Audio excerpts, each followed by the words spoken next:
Have you ever seen a baby bird hatch out of the egg? Slowly tap, tap, tap. You see these little cracks and then some bigger cracks. And then eventually you see a beak that pokes out. And it takes forever. You're watching this and you're thinking, oh my goodness, when is that bird going to come out? And if you're anything like me, you want to help. You want to separate that shell to help that baby bird get out. But what we know is helping can impede its survival. That baby bird needs the rep. It needs that shell as an experience to strengthen its little wings for what comes next. The growth is in the struggle.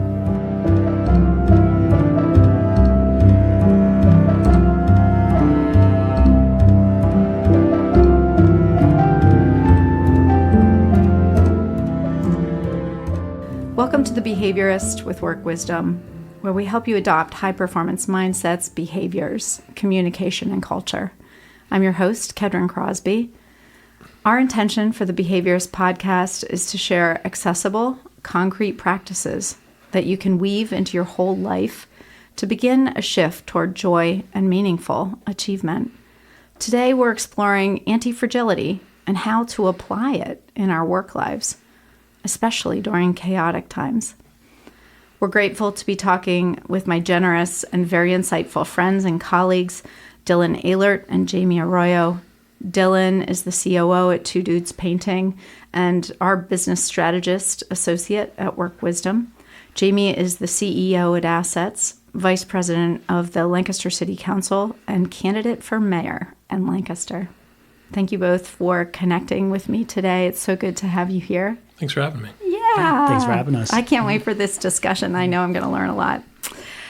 Okay, so let's just start at the beginning. Antifragility. Let's talk about layman's terms. What can someone describe what antifragile is for me? I don't know. Jaime, do you want to give us some layperson terms? Yeah, I'll try to break it down as best I can, and Dylan, feel free to correct me. Yeah. So I think of anti-fragility. I think first you have to understand what is fragility, what is robustness, and an what is being anti-fragile. So I think we all know what fragile means. It's very delicate. It's something that easily breaks. And then what we usually strive for is robustness or resiliency, where we can take impact or we can take a little bit of stress and take it in. Anti-fragility is when we're actually able to become better from the stress. So when there's a little bit of uncertainty, chaos, or even impact, we actually become better. So the best way I like to think about it is the human body. So when you're doing exercise and you're tearing the muscle, it comes back better after that stress is put on it.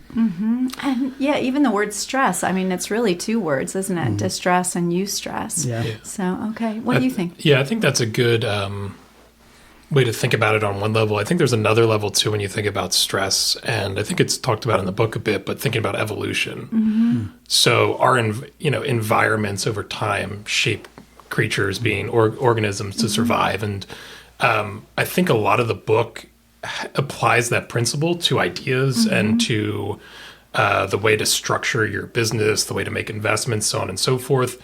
It's about making sure that you're taking a lot of shots on goal, because most of them are going to miss, and having a lot of ideas because most of them are going to die. Most of them will be destroyed by the environment. And I think being anti-fragile on that level growing through stress on that level is allowing the environment to pick what the strongest idea is, what the strongest organizational concept is, whatever the case may be. I think it's a really important part of the principle that applies on the organizational level. Having a very full fail wall. Yeah. Yeah.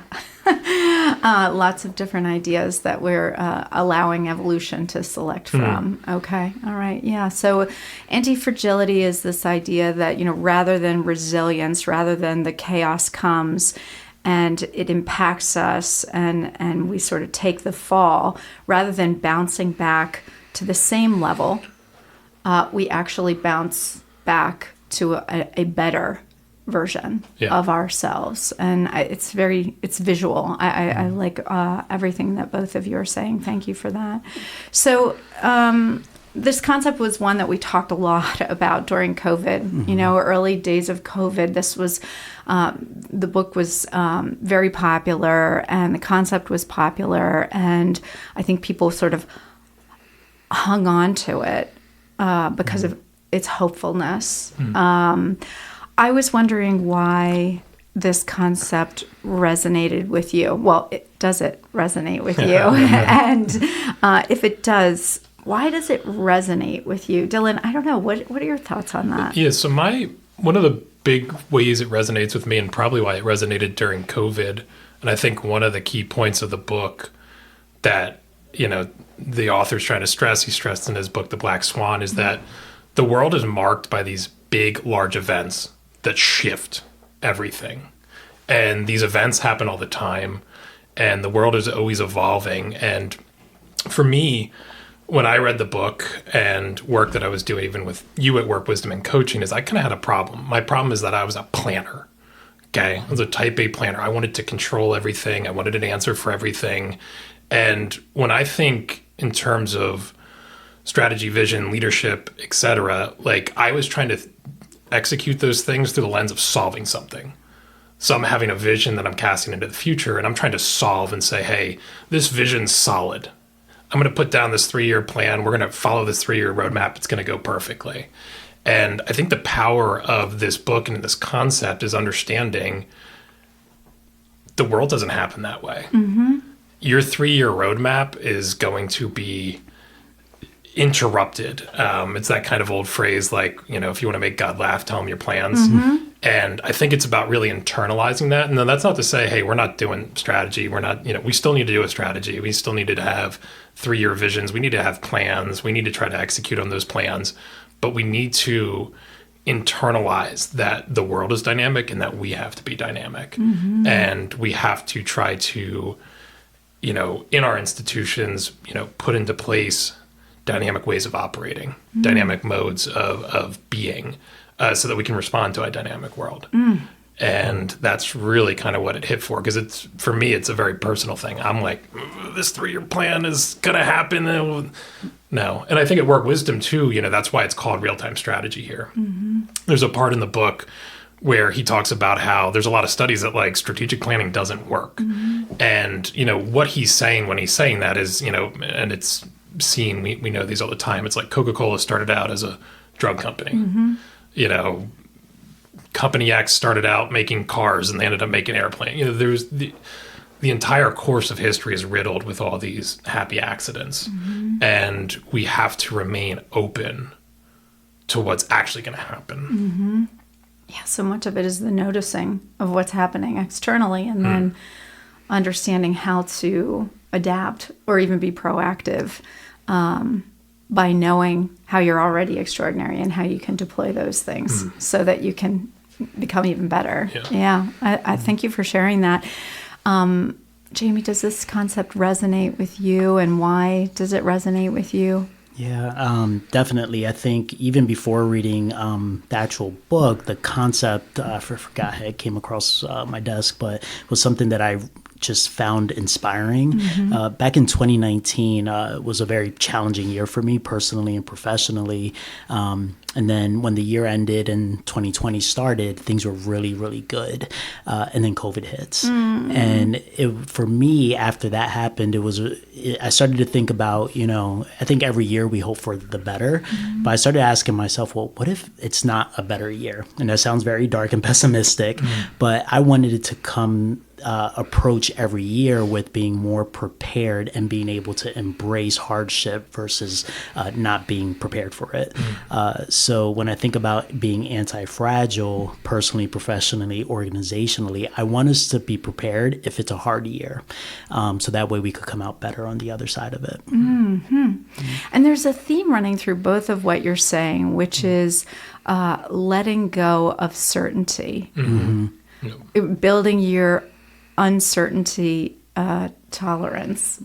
So I think that's really an interesting part of the mindset of antifragility is you have to let go of controlling, and you have to be open to noticing and how are we going to adapt to make things better, even when we can't. Yeah. Okay. Yeah. So let's look the whole way around this concept. Nothing is good or bad. We're non-dualistic over at Work Wisdom, so we want to talk about what we love about it and what the shadows might be. Yeah. So let's start about what we love about it. What do we love? Is there anything in particular that you really love about this concept? Jaime, you're smiling. Well, I think you touched on it. It's around the adaptability piece. So, Dylan, very much like you, I like to have control and I like to plan and make sure everything's very structured. But there's a sense of freedom when you can let go. And I think the adaptability and being flexible actually lets you have a sigh of relief and go, wait, I don't have to have this perfect. And when you think about, I love relating things to sports, but every game never goes according to plan, right? There's a game, quote unquote, game plan, but you take it play by play. And I think that flexibility and that adaptability gives you freedom to say, hold on, things didn't happen the way I wanted to, but now how do I get creative? How do I lean into innovation? And that to me gets exciting. Yeah. That's the art. Yeah. Yeah, I love that. How about you? What do you love about this concept? I love it personally. Okay. So like in the book a lot, and it's funny actually doing this podcast coincided with some reflection I've been doing for the past month coming out. I just had a child 7 months ago, and it's a thing when you're under stress, you usually revert back to your prior self. And so prior to having a child, I think for the 18 months before that, I was spending a lot of time sort of growing personally. And, doing what we're talking about here, becoming a little bit less of a planner, less of a control freak, and embracing uncertainty and being able to ride that wave. When I had a kid, that all went out the door. And now I'm back to planning all the time. I'm analyzing everything, my planning, my analytical brain, all of that stuff flows in with pessimism and negativity for me too. It's kind of in the same cycle. And kind of coming back and looking over my notes of this, I just remember kind of how powerful of a concept this can be personally. So, and we'll get into it. I mean, this is some of the stuff that might be what's not to love about it too, but some of the suggestions it gives on the personal level to be anti-fragile, because this maps up the organizational level that we'll talk about in a little bit, is, there's a couple kind of tiers. So the first one is being financially sound, right? And the concept with that is, one of the big concepts of this book is that a lot of folks are loss averse, right? And that loss aversion makes us want to control, makes us risk adverse, and puts us in a position where we're just being conservative and we're just holding on to that one plan that's going to keep us as safe as possible. And we're not, expanding the possibilities of what can happen. And as we close down on that one thing, we become more fragile because the world happens. It punctures that. COVID happens. Boom. It's all blown up. So the one big thing for me is becoming less loss averse. And the book talks about different ways to kind of do that. The first one is being more financially free. And it says like, hey, it is a good principle. I know it's a little boring and conservative, but save as much as you can, reinvest as much as you can, have as much financial freedom outside of the thing that you do so that when you have to make hard decisions, when you have to take risks, you're going to be more prone to do that. The second piece is, I think, even more powerful and more accessible to folks, which is having almost spiritual freedom in a way. And I think about this as the more that we're defined by our jobs and, what we do is who we are, and we don't have those backdrops of strong family, strong friends, strong community, faith, whatever it is that girds you and gives you that true backdrop of like, hey, I could lose my job, I could lose everything, but I still have my community. So finding those things, whatever that is, I think is really critical. So yeah, both of those things I think are just really kind of powerful concepts. The third thing too, which relates to what I was saying before we started this, which is you could really call this episode Antifragility and Growth Mindset.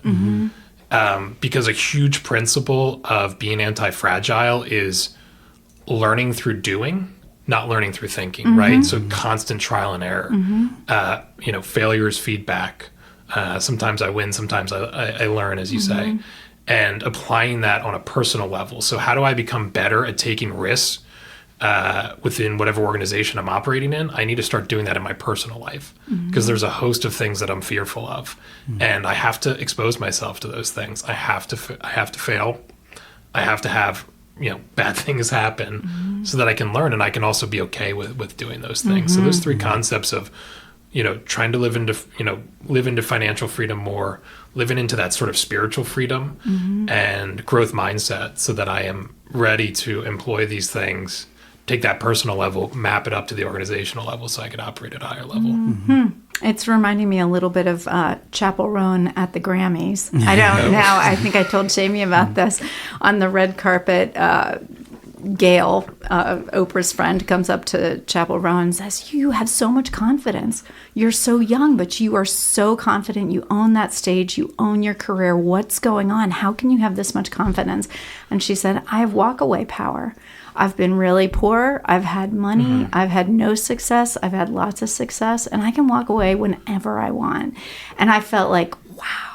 That is the ultimate power, isn't it? And to your point about financial freedom, allowing us to take more risks, I think Chappell Roan maybe has that. I don't know. Can we have Pink Pony Club on? I would. Yeah, in this podcast, I would underline that concept. I think that's a really kind of succinct way of putting it, is trying to find walk-away power to minimize that loss aversion so that you can be more dynamic on other levels in your life, I think is critical to this concept. And letting go of sunk costs, which is a cognitive distortion that really trips us up to your point. So, I'm actually listening to Hidden Potential right now, Adam Grant's book, and he's talking with all these polyglots that know how to speak all these languages, and they keep talking about it's the experimenting. It's getting to this place where you get to fail, and you say, I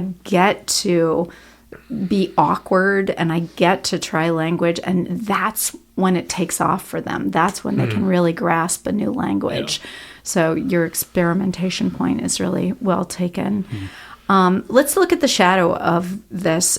Are there any shadows of this concept of antifragility? Is there anything not to love about it? Is there anything that may be dangerous about this concept if we take it the wrong way? I don't know. Do you have any thoughts on that one? Yeah, I think so. Maybe not much of a shadow side, but I think one part to realize with antifragility is that it's hard. It requires being uncomfortable and living in uncertainty. It requires chaos and randomness, and that can be very uncomfortable for a lot of people. So I think that could be the tough part about it. I think when I think about a dark side, it's I think about how do you bring people along when it's not just you, when you try to make an organization anti-fragile. How do you help your team realize or feel comfortable when there's uncertainty? And that's a challenge for a lot of leaders. And I think there could be a dark side when you are leading in that way, but folks aren't coming along with you. There could be some, I don't know, maybe misalignment there that creates some toxicity if you're not doing it in the right way. It can come across as abrasive. It could come across as maybe, out of touch with certain things. So I think we just have to be careful how we communicate it, especially when we're trying to make a team or an organization, a larger community, anti-fragile. Yeah, so powerful. I love what you said. It requires chaos. It requires chaos, the thing that we dread the most, that we fear the most. And then as a leader, how do we acclimate cultures so that we are open to the uncertainty and we're willing to experiment? And so, just at a time in history when we are having higher and higher rates of uncertainty, intolerance as well, because of our phones.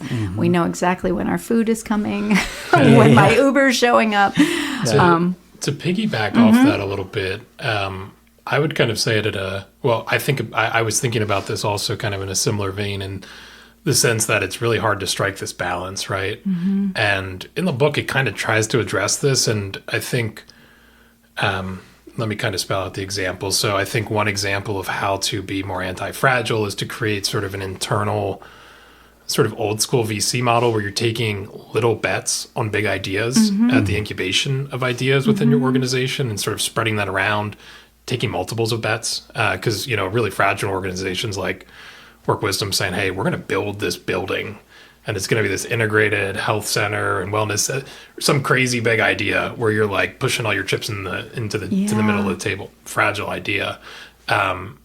So it's like you're taking all these bets, you're doing all this kind of crazy stuff on the margins. That's at least what the book would suggest of how to institutionalize anti-fragility, but you still need to run your core business. And your core business actually kind of operates on the opposite of those principles, right? It's like, what your business, most businesses need is certainty, certain execution, scalable execution, measurable execution.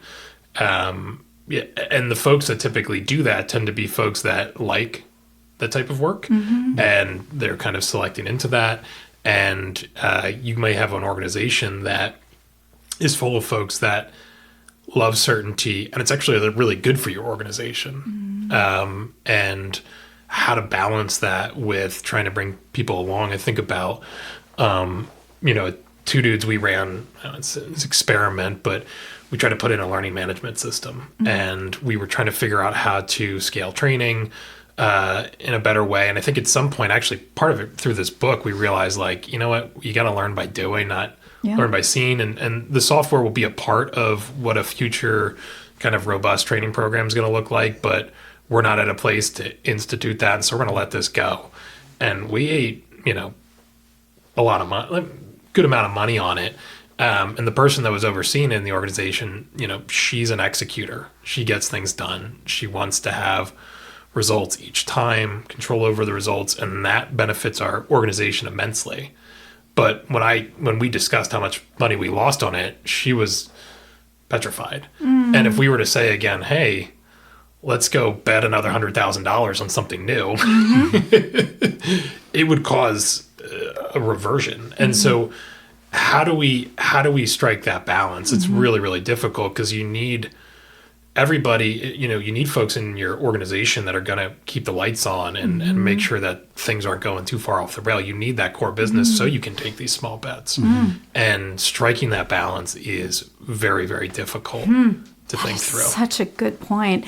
Yeah, I mean, I've seen organizations do it where they'll have a cell, they'll create a division that's their incubator, and then they want a culture of innovation.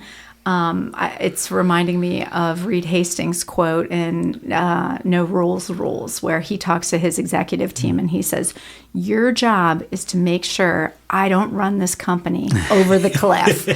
And so, because he wants to be the innovator who's doing the experiments and the risk taking, but then he has his team sort of reel him back in. Those are great points. Well, let's talk a little bit about chaotic times because, Work Wisdom, primarily we work with world changers.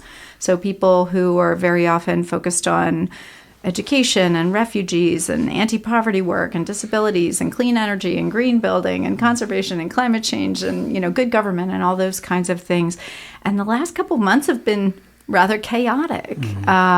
So how can this concept be particularly helpful during chaotic times? Do either of you have any ideas about how it might be particularly helpful during chaotic times? I don't know. Jamie, do you have any ideas on that? Yeah, I think for me, it starts with a mindset shift that when there's chaotic times or uncertainty, where's the opportunity? Okay. And sometimes that's, I want to recognize that that's easier said than done a lot of times and for a lot of people.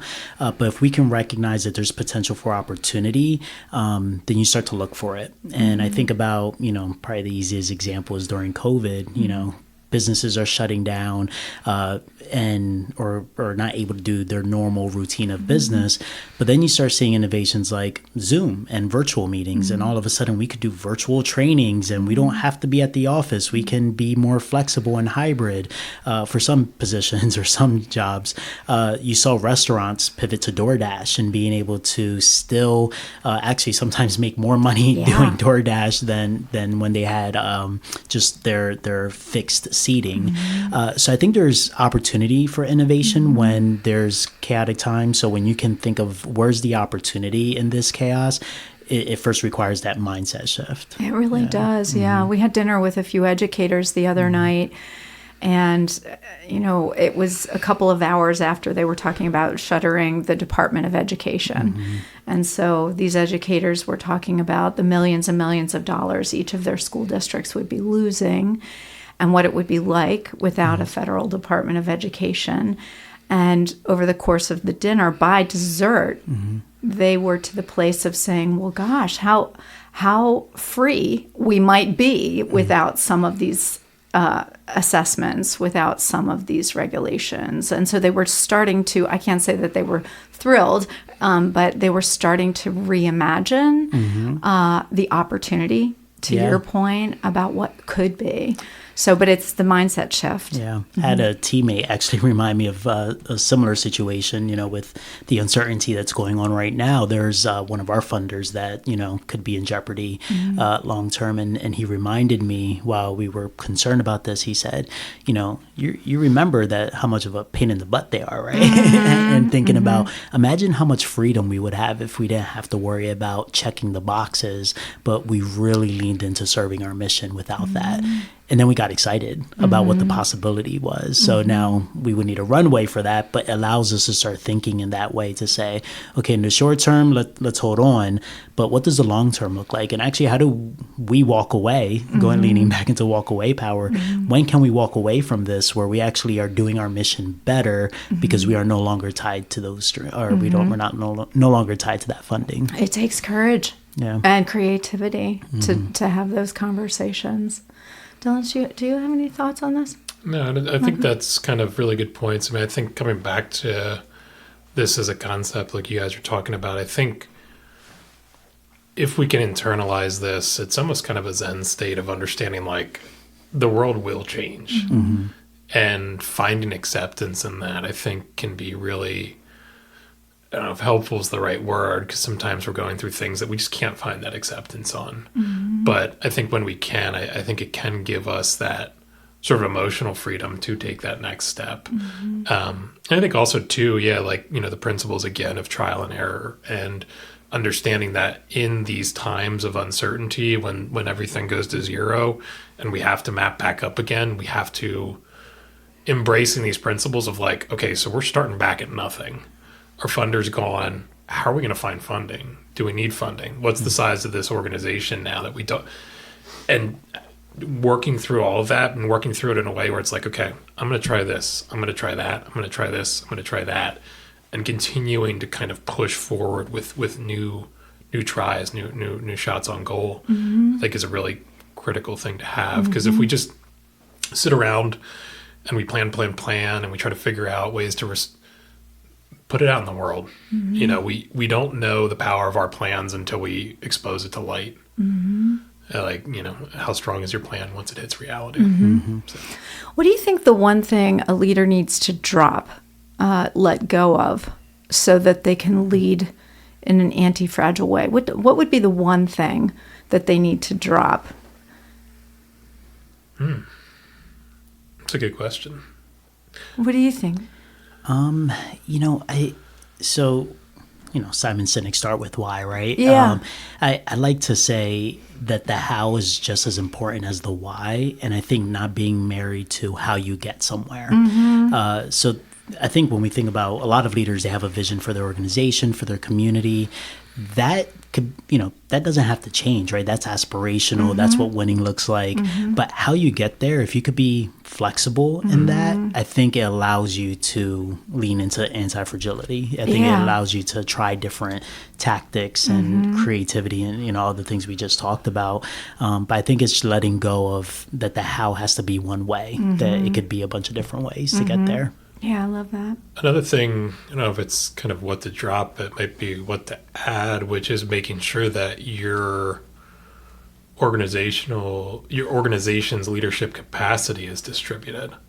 So a form of fragility within your organization, probably one of the key ones, is if, you're an organization where, Kedren leaves and Work Wisdom doesn't exist anymore.